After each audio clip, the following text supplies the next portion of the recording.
So there are two algorithms I'm gonna show you in this video. And the first one is the Prim-Jarnik algorithm. So the idea is as follows. We have a single cluster of vertices, and it starts with one arbitrary vertex, and then we are iteratively gonna add other vertices to this cluster. And for each of the vertices outside of the cluster, we're gonna store the minimum weight of the edges that connects the cluster to that vertex. And then each time we're gonna add to the cluster the vertex with the minimum weight edge, and then update the weights. So again, I think it would be good to explain with an example, because that's a little bit more understandable than this idea. So let's see. So we have a graph right here, and we start with an arbitrary vertex in the cluster. So let's say D. Then we're going to store all the weights of the edges that go to the other vertexes and the least amount of them. So for A, we store the number 3 because there's an edge that connects the cluster to A with 3. For C, we're going to store 5.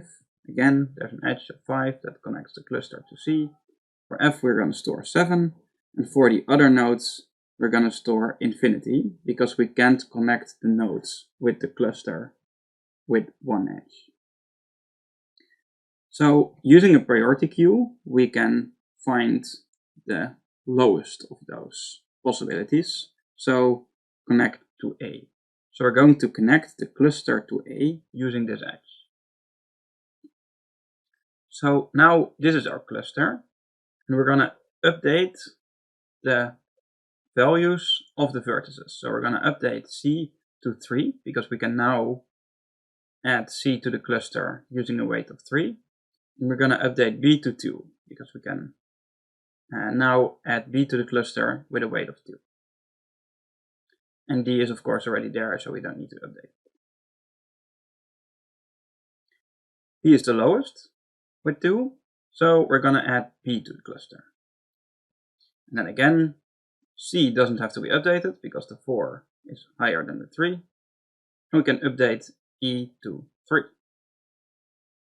Then again, we are getting the lowest, so that either this 3 or this 3 doesn't really matter. So let's do this one.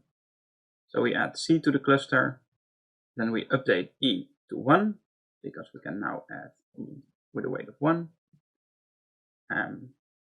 Now that's the lowest, of course. So we add E to the cluster.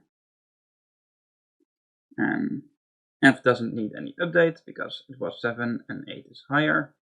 So now we update F because 7 is now the lowest. And then finally we add G.